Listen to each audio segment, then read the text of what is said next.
When the protector turns predator. The final hours of Antoinette Frank. Hello friends. Today we will uncover one of the most chilling betrayals ever committed under the badge. Antoinette Frank wasn't just any officer. She was the symbol of new hope in a broken New Orleans police force. Young, ambitious, and trusted by the community, she was supposed to protect. But behind the polished uniform lived a darkness no one dared imagine. Within just 2 years on the force, she would commit acts so shocking that even her fellow officers were left speechless.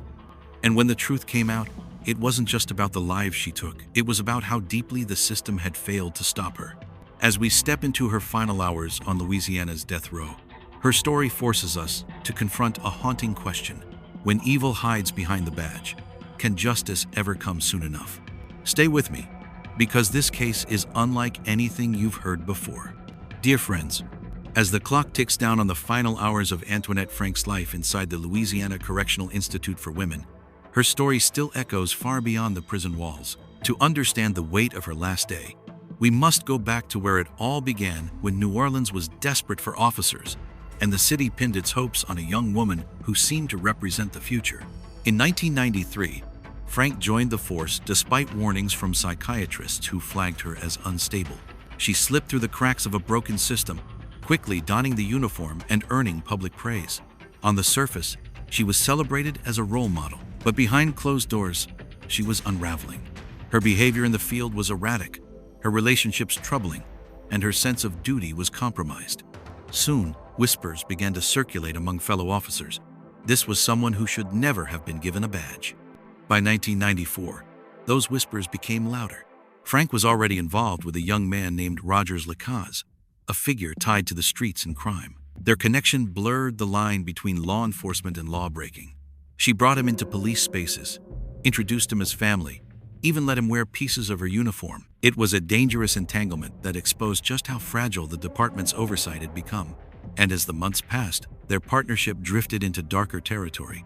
The breaking point came in March 1995 at a small family-owned restaurant in New Orleans East. Frank had worked off-duty security there, trusted by the Vu family, who treated her like one of their own. That night, she used a stolen key to enter the closed restaurant with Lacaze at her side. Inside, Officer Ronald Williams, a fellow cop working security, was ambushed and gunned down. 2 young siblings from the Vu family were executed.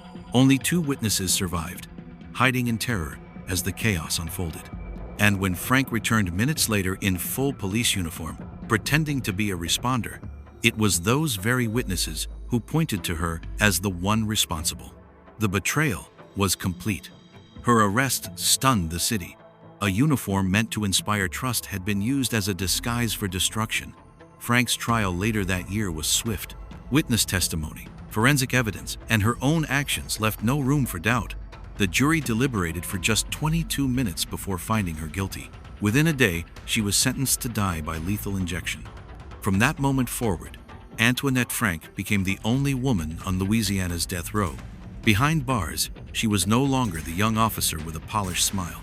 She was inmate number 94005, isolated in the women's death row unit. Her cell was small, her days measured by routine, and her nights haunted by the silence that follows when the world turns its back. She had once worn the badge. Now she wore prison gray. But the story didn't end with her conviction. Months later, an unexpected discovery under her former home revealed another chilling truth. Her father's remains buried beneath the floorboards. Though she was never charged, investigators believed this was her first killing, hidden long before the restaurant massacre. To them, it painted a fuller picture. Antoinette Frank wasn't just a cop who crossed the line. She was someone carrying deep rage and secrets that had been buried, both literally and figuratively, for years. On death row, her life became a cycle of appeals and legal battles. Attorneys pointed to her troubled childhood, claims of abuse, and psychological instability as reasons to reconsider her sentence. For decades, her case wound through the courts, each motion adding another layer of delay. While many around Louisiana demanded closure, the years dragged on. Families of the victims waited, hoping the state would finally deliver the justice promised in 1995. In her final hours, Frank faced the same rituals that have defined the end for so many before her. Guards monitored her closely. She was given the choice of a last meal, though records show she made no dramatic requests. only simple food to quiet her hunger. Her final conversations were limited, just brief words with her attorneys and a quiet exchange with prison staff. There were no large crowds of visitors, no family gatherings at the end. For a woman who had lived two lives, one as a cop, the other as a criminal, her last day was marked by solitude. As the sun set over the Louisiana Correctional Institute for Women, the atmosphere grew heavier.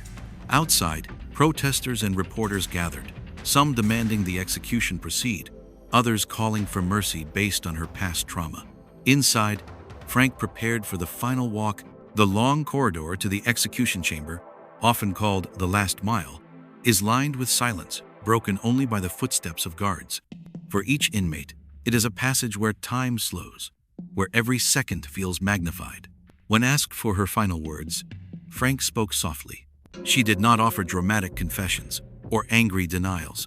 Instead, her words were brief, almost detached, acknowledging the pain of those left behind, but offering little insight into the storms that had driven her life. Witnesses noted that she appeared calm, perhaps resigned after nearly 3 decades of waiting for this moment.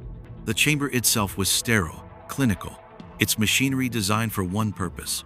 Frank was secured, the intravenous lines prepared, and the warden gave the signal. For those present, it was a solemn reminder of the gravity of state executions, a moment where justice, punishment, and humanity collide. Within minutes, it was over. Her death closed a chapter that had haunted New Orleans for 30 years. For the families of Officer Ronald Williams and the Vu siblings, the execution was seen as long-delayed justice. For others, it was a tragic end to a life shaped by trauma and poor choices from the very start. And for Louisiana, it was yet another reminder that the badge can never be allowed to mask the dangers of unchecked power. The story of Antoinette Frank is one of the most haunting betrayals Louisiana has ever known. She was given the badge to protect, but instead used it to destroy. The people of New Orleans placed their trust in her uniform, only to have that trust shattered in the most brutal way possible. For nearly 3 decades, her name has been tied to pain, corruption, and the lives lost inside a small family restaurant on a humid March night. As her final chapter closed, the questions remained. Could her tragic past ever excuse the choices she made, or do some actions weigh too heavily to ever be redeemed? For the families left behind, justice came late but finally came. And for the rest of us, her story is a chilling reminder evil can hide behind any mask, even the one meant to serve and protect. Stay safe, stay aware, and until next time, thank you for watching.